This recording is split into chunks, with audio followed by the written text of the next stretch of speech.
Over 80% of companies run some sort of CSR activity in a given year. We've come a long way since companies first started to apply very early forms of it in the 1910s. So how did we get to where we are, and how has CSR evolved over the years? Depending on who you ask, Howard Bowen is widely regarded as the father of modern CSR. An American economist, he's been credited with coining the term corporate social responsibility.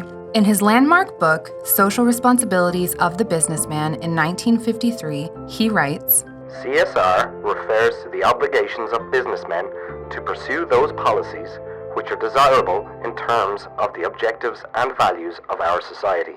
This has become the backbone by which modern CSR principles are based. But even before Bowen, the seeds of CSR were starting to be sown.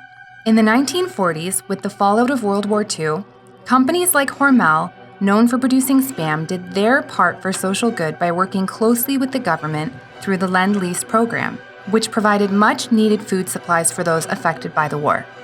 With the end of World War II, the 1950s brought a much different conflict to our doorstep, the Cold War.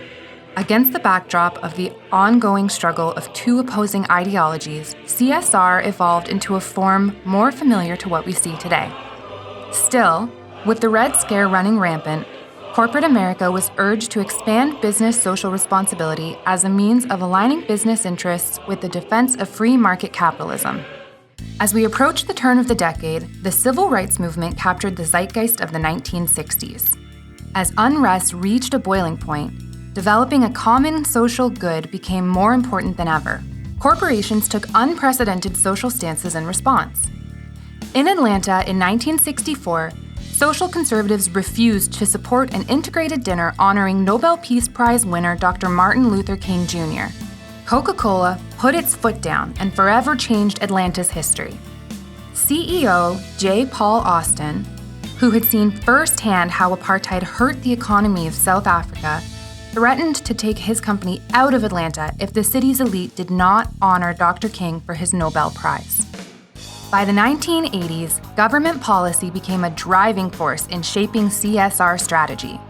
President Ronald Reagan's belief in small government put social responsibility squarely back onto corporate America's shoulders, and many responded in kind.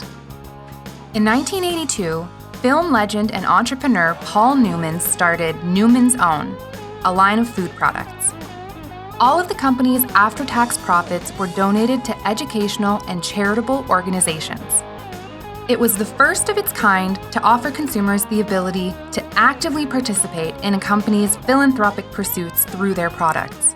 The 90s and 2000s ushered in a brave, new world. It was the start of the digital age, and with it came greater awareness of global issues, from poor labor practices in China to human rights violations in Africa. And, sadly, by September 11, 2001, terrorism.